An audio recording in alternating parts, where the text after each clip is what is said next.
அஸ்ஸலாமு அலைக்கும் ரஹ்மத்துல்லாஹி வ தஆலா பரகாத்துஹு. இன்னைக்கு இன்ஷாஅல்லாஹ் ஒரு சிறப்பான வீடியோ பார்க்கலாம்.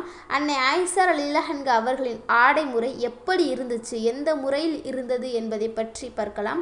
அன்னை ஆயிஷா ரலியல்லாஹு அன்ஹா அவர்கள் எவ்வாறு ஆடை அணிந்திருந்தார்கள் தெரியுமா?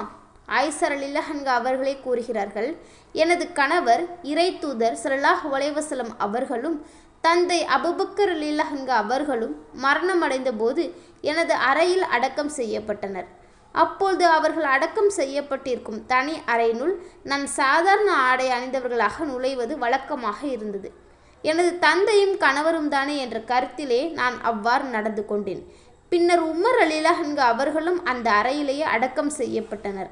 அப்போது எனக்கு ஏற்பட்ட கூச்ச உணர்வின் காரணத்தால் முழு உடலையும் ஆடையால் போர்த்தியவளாக அல்லாமல் அந்த அறையினுள் நான் நுழைவதே இழந்துவிட்டேன். சுபஹானல்லாஹ், எப்படிப்பட்ட நிகழ்வு என்று பார்த்தீர்களா? மண்ணுக்கு அடியில் புதைக்கப்பட்ட மனிதர் ஒரு அந்நியர் என்பதால் தம் கடைசி காலம் வரை முழு உடலையும் போர்த்தியவளாகவே ஆயிஷா ரலியல்லாஹு அன்ஹா அவர்கள் தம்முடைய வீட்டிலேயே இருந்துள்ளார்கள் என்றால் அந்த ஒழுக்கத்தை என்னவென்று கூறுவது? வீட்டிலும் இப்படியா இருக்க வேண்டும்?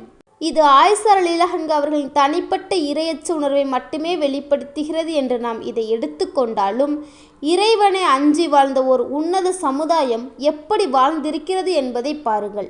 அந்நிய ஆடவர் விஷயத்தில் அன்னை ஆயிஷா ரலியல்லாஹு அன்ஹா அவர்கள் எத்தகைய கருத்தை கொண்டிருந்தார்கள் என்பதை மேலே குறிப்பிட்டுள்ள சம்பவம் சுட்டிக்காட்டுகிறது. மரணித்தவர் விஷயத்திலும் கூட அவர்கள் இந்த அளவு பேணுதலுடன் இவ்வாறு நடந்து கொண்டார்கள் என்றால், உயிருடன் இருப்பவர்களுக்கு முன்னால் எப்படி நடந்து கொண்டிருப்பார்கள் என்பதை சொல்லி தெரிய வேண்டிய அவசியமில்லை.